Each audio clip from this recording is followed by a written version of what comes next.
Inspiration sa health and wealth, laging ready sa amin yan. Katulad ng mga tao nagkasakit pero bumangon uli. Lahat ng yan dito sa Be Alive! Here we go.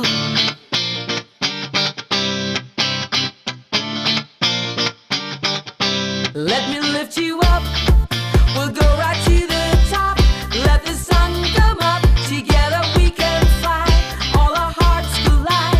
Stay here by my side. I say we jump, we fly, we reach out to the sky. And it goes on and on and on and on and on. And we go on and on and on and on. And it goes on and on and on and on and on. And we go on and on and on and on. We're gonna fly high, be alive. Yeah, we're gonna fly high, be alive. We're gonna fly high, be alive.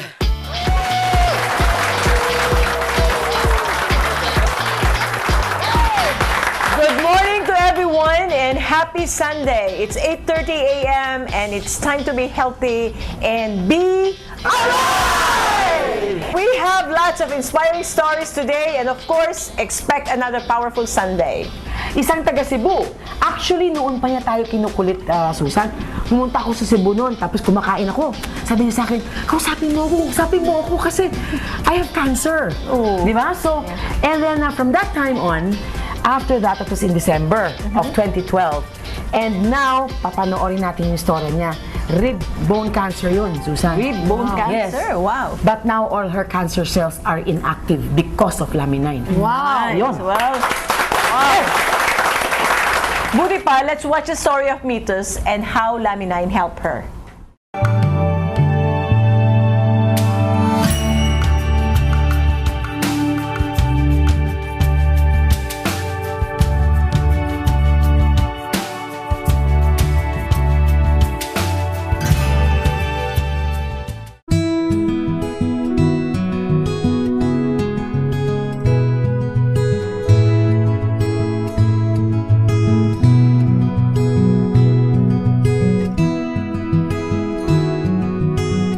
Malaking pagsubok sa buhay ang dinaanan ni Mitos Nepomuceno, taga Cebu.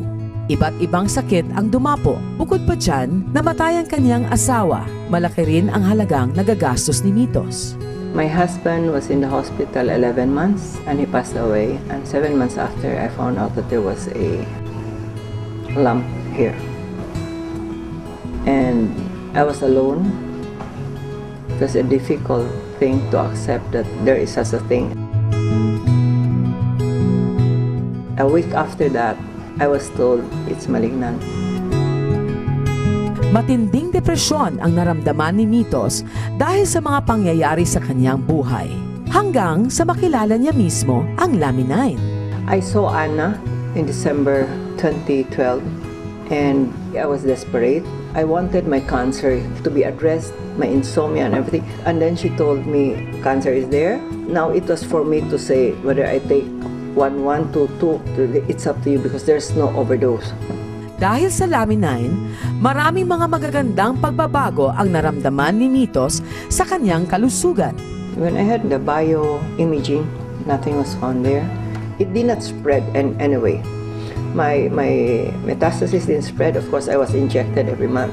So this time, when they told me that they will change because 2 years na ako ganon, they said there's something, another one is about 25,000. I said, if it's 3 months, it's okay. But then when the doctor said it was every week, tumulo yung luha ko.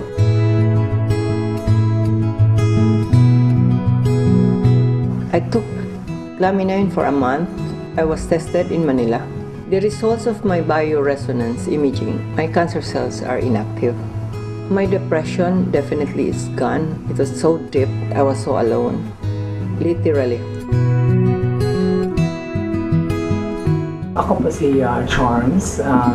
Kasama po kami dito sa cancer support group. Kilala ko po siya noon pa, few years back. Talagang depressed siya. Ibang-iba po talaga siya ngayon after taking Laminine, and she looks so vibrant. She looks even better, and she's so happy, and I'm so convinced that she's really here and so much alive for a purpose.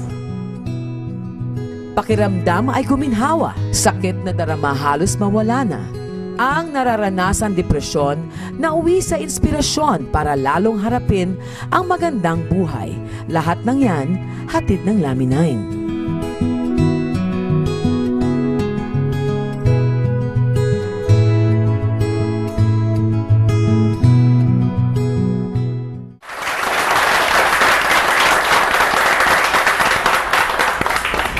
When we come back, pag-uusapan natin ang kwento ni Mitos ni Pomoceno.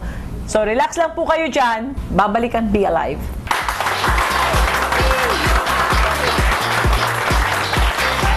We're gonna fly high, be alive.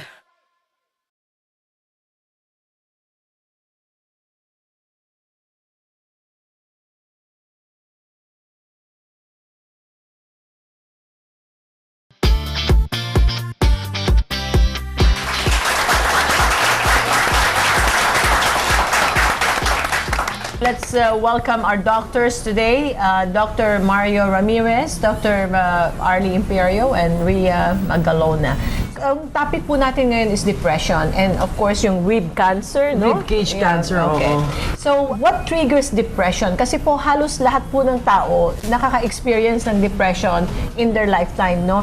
And I know some have this severe depression. Ang umpisa niyan pagka mayroong parang threat.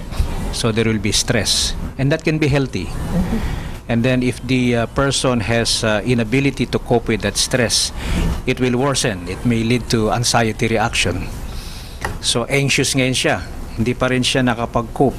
It will worsen, then that can lead now to depression. So in short, there is the person's inability to cope with something that he perceived as stressful. It could be disease, it could be psychological, it could be almost anything.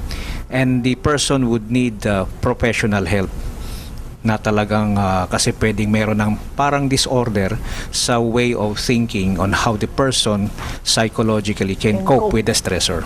Actually, doctors, our case today, she had cancer, no? At saka talagang depressive din siya. At that point in her life, pinaka-lowest point, namatay din yung kanyang asawa. Ang ano po, we have a misconception sa Philippines, no? Lalo na po sa atin, bansa. Pag sinabing depressed, marami nagsasabi, baliw ba yan? Loko-loko ba yan? Or is that really a sickness? It could be a mental disorder, but it could be more of the person's inability to cope with whatever is triggering the stressor. So like what you mentioned, namatay ang loved one, nagkaroon ng cancer lang, madidepress na yung pasyente, right? E nadagdagan pa. Parang ano na siya, parang naging overwhelming na.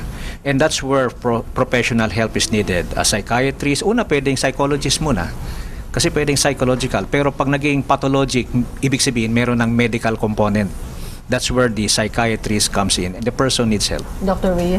Kadalasan sa buhay ng tao, mayroon tagang mga dumadaan na pagsubok. Katulad sa kanya, nagkasakit siya, tapos nagkaroon pa ng cancer. So, kumbaga, isang sitwasyon yun na nag-trigger sa kanya na ma-depress siya. Yung mga tao kasing nagkakaroon ng depression, yung mga tao sa paligid, yun ang kadalasang nakakapansin na nade-depress na siya. Wala nang ganang kumain. Yung iba hindi nakakatulog, yung iba naman tulog ng tulog, yung iba nga hindi naliligo. Parang wala na siyang ganang mabuhay, in short. Kasi nga dahil dun sa pinagdaanan niya. Pero kung tayo, wala tayong disorder ng depression, yung mga ordinaryong tao, kaya nating labanan yung mga pagsubok na ganyan. Pero kung nagiging disorder na nga siya, ganun ang mga nagiging kalabasan niya. Yun, wala nang ganang mabuhay, in short.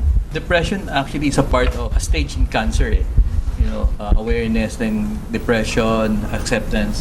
The cancer patients should go through these stages, and depression needs to be treated early because ang initial response kasi ng body natin during depression is to decrease the immune system. So, all the more na depressed ang pasyente, all the more that the immune system is depressed, all the more that the patient will have metastasis of the cancer. May pinipili ba ang depression or sino ang inclined sa depression?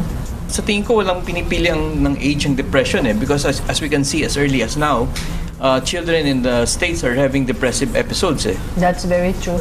Lalo na yung mga puberty, yung mga identity crisis sila, no? Correct. Tapos, again, maraming suicidal pa, no? Yes. Yung pong manic depressive, bipolar na tinatawag, no?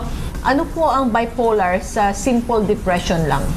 Yung manic depressive, extremes Mania, ibig sabihin pwedeng super happy, pero extremely, parang exaggerated.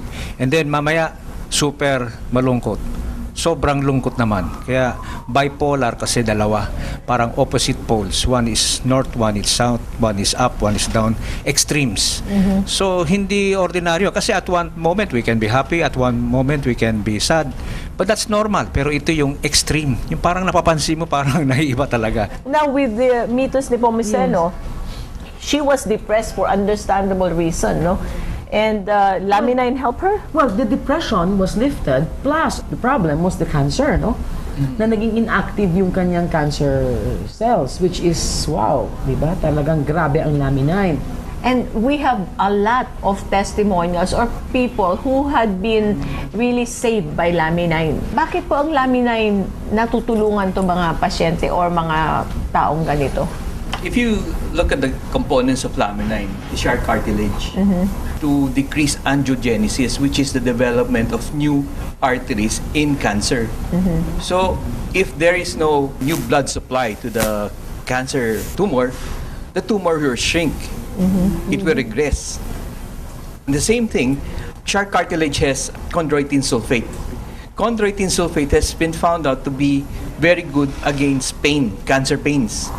So, that two combination alone has increased the possibility of regression of the cancer, regression of the pain, and the possible well-being of the patient. Yung egg powder extract coming from the 9-day-old fertilized chicken egg has been observed by the researchers that it will balance. Una, yung hypothalamus. The hypothalamus is the middle brain or midbrain.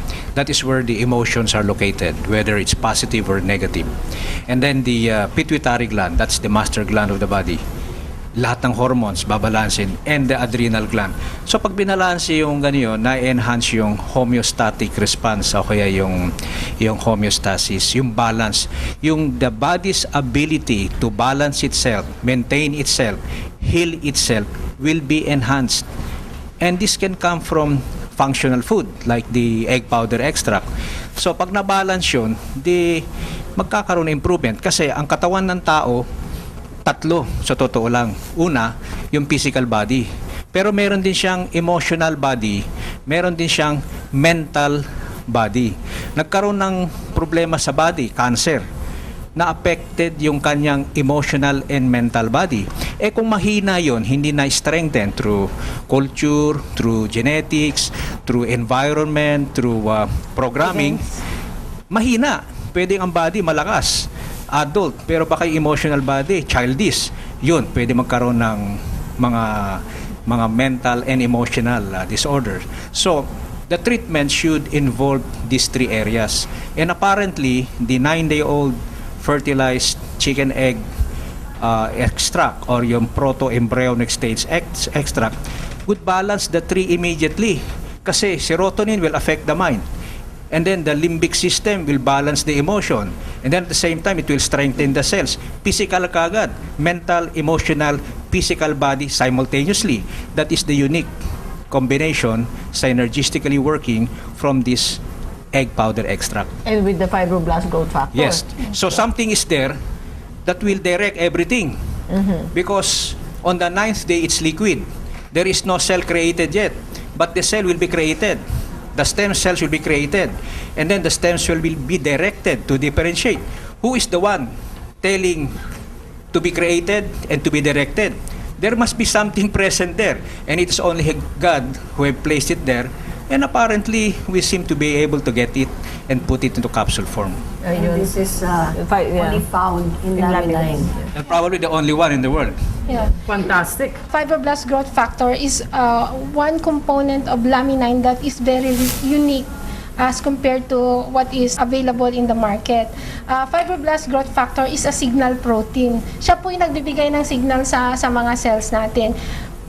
Yung kay Mitos po, di ba may cancer siya? Kasi yung cancer po, pwedeng primary, doon nagsimula taga sa bone cancer, o yung nangyari sa kanya, secondary bone cancer, dahil doon sa breast cancer niya. Pwede kasing secondary, pwedeng makuha mo sa breast, sa lungs, sa prostate, sa thyroid, or sa kidneys.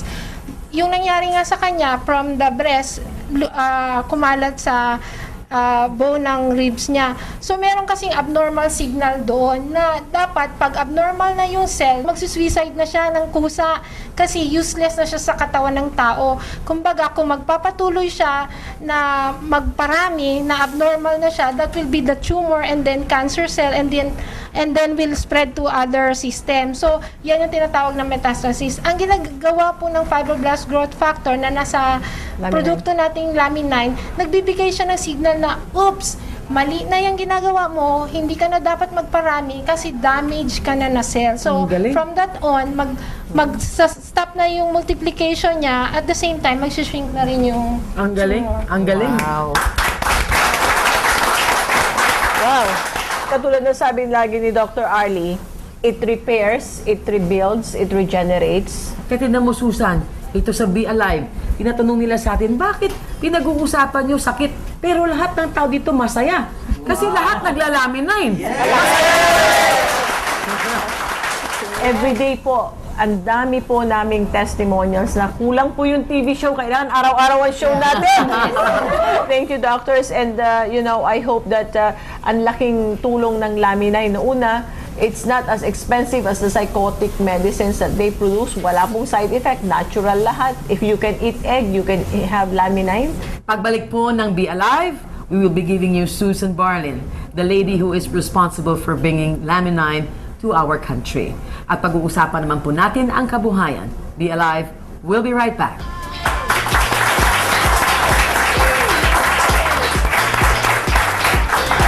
We're gonna fly high, be alive.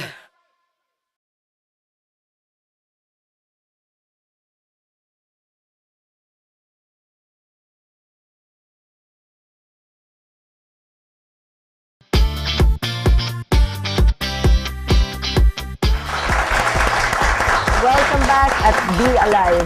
So today, pag-uusapan po natin, hindi lang po kalusugan, kundi kabuhayan rin. Olan Ignacio and Ellie Martos, our top 2 leaders here, ang mga strong advocate po ng laminine sa pag-spread po sa buong Pilipinas. Olan. Maraming salamat, Ma'am Susan. Nagpapasalamat po ako sa ngayon po. Kasama ko po si Mr. S.P. Spinola, isa pong negosyante. Kasama po namin ni Ma'am Susan sa advocacy namin kung paano natin matulungan ang ating inang bayan. Sa totoo lang, it took almost 3 to 4 months akong kinukulit netong ni Olan. Pinapatayin ko na siya ng cellphone sa inis ko.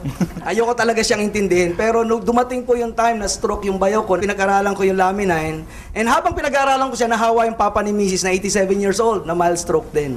Sabi ko, why not try? Sinubukan ko, maniwala kayo sa hindi. Ako mismo, hindi makapaniwala. In 3 days, nakalabas sa hospital yung papa ni Mrs. na halos mamamatay na. Wow. Okay?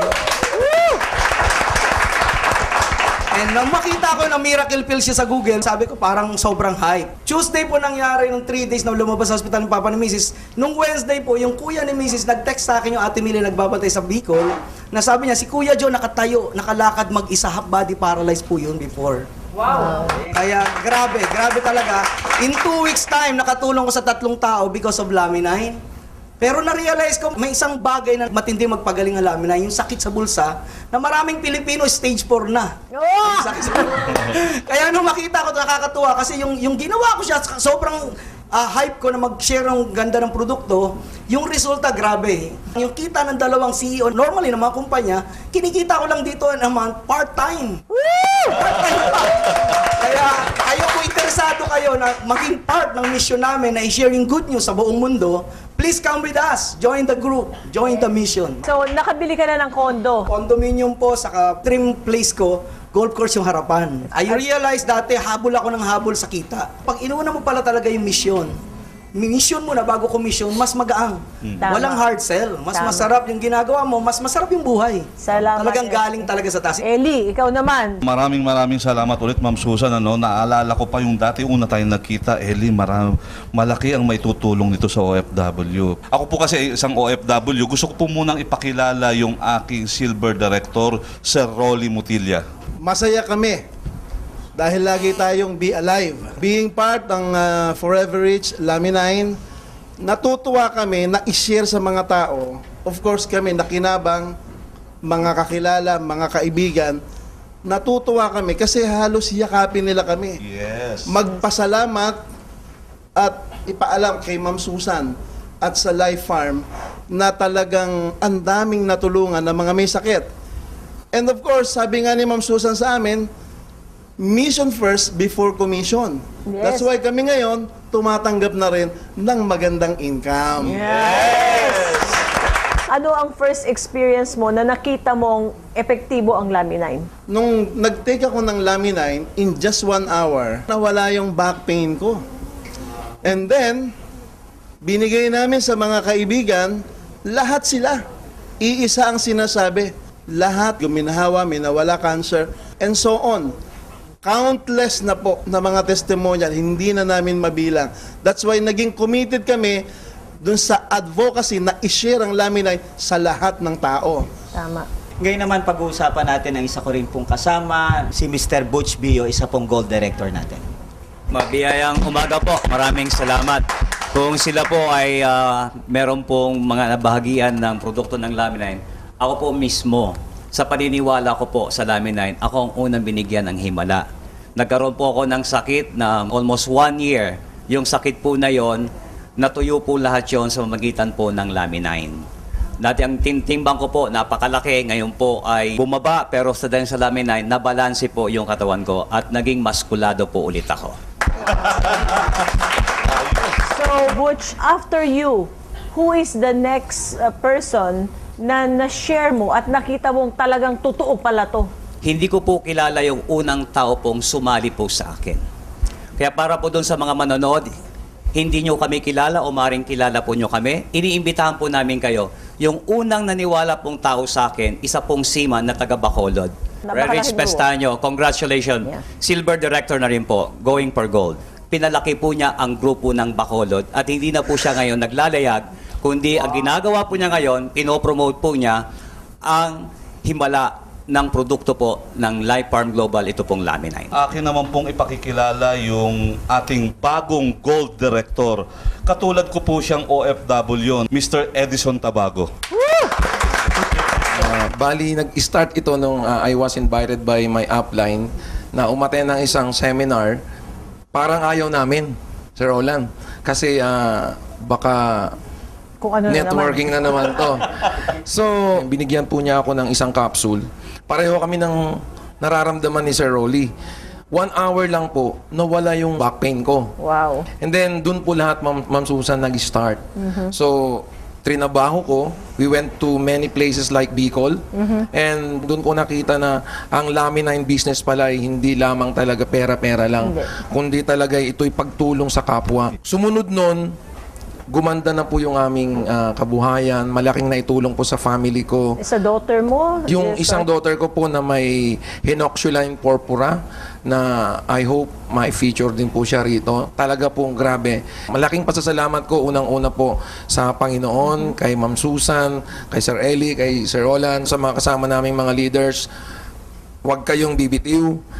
Magpakatatag kayo dahil iisa lang po ang patutunguhan natin. Kung nakaya ni Sir Roland, nakaya ni Sir Eli, kaya nating lahat. Yes! Bago ho tayo magpaalam sa inyo, I'd like Ellie to share yung advocacy niya. Ano yung big picture na gusto mong magawa? Sana yung ating mga OFW na gustong mag-abroad, kumita ng dolyar, subukan nyo po ang Laminine. Meron po kaming program na tuturuan po namin kayo paano po ito gawin sa tamang paraan. Una po, yung hindi na kayo aalis ng Pilipinas, makakapiling nyo po ang inyong pamilya. Pangalawa, yung kikitain nyo po sa bansang pupuntahan nyo, masigit pa po ang pwede nyong kitain dito. Magtatrabaho rin lang naman tayo, di ba, doon. Kasama nyo pa ang at least kasama pa ang ating pamilya. So yun lang po sana, no? Iniimbitahan po namin kayo, lalo na po yung mga overage, yung mga may plano pa lang mag-abroad. Subukan nyo po ito. Makakasiguro po kayo maganda po yung patutunguhan ninyo, katulad po ng mga kasamahan natin dito. Maraming salamat po. Tumawag po kayo sa opisina. Araw-araw po, meron po tayong seminar. Mamimit niyo po ang mga leaders na ito. Lagi po silang nasa opisina. At kung nasaan pa po kayo, kahit kasaan pong probinsya, tumawag lang po kayo at kagagalak po namin ipadala isa sa mga leaders natin. It pays to be good. At the end of the day, ang pera po madaling maubos. Pero po, pag may nagawa po kayong kabutihan at may natouch po kayong buhay, hindi po ibebenta yon. Kahit po anong sabihin ng ibang tao, you look at yourself in the mirror and alam nyo po kung anong ginawa nyo. Matutulog po kayo, nakangiti ang mukha. Yes! Very touching talaga ang shiner mo, Ma'am Susan. Nagpapasalamat po kami at ang iyong advocacy ay patuloy na kumakalat para sa ating bayan. At nagpapasalamat po ako sa mga kasama natin ditong mga directors. Lagi niyong tandaan, sa bawat Pilipinong nagtatagumpay, bayan ang naiwawagayway. Yes. Sa pagbabalik po, be alive!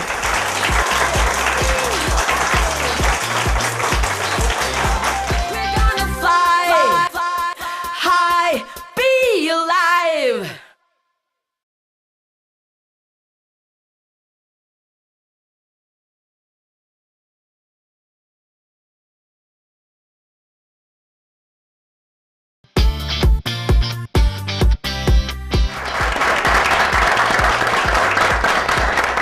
Whatever your condition in life, mayaman o mahirap, bata o matanda, ang Forever Rich Philippines ay laging ready para kayo ay matulungan.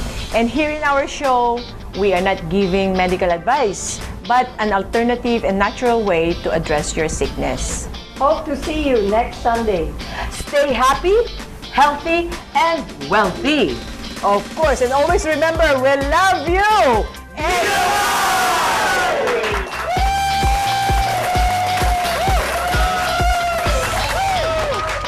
Be Alive would like to thank the following: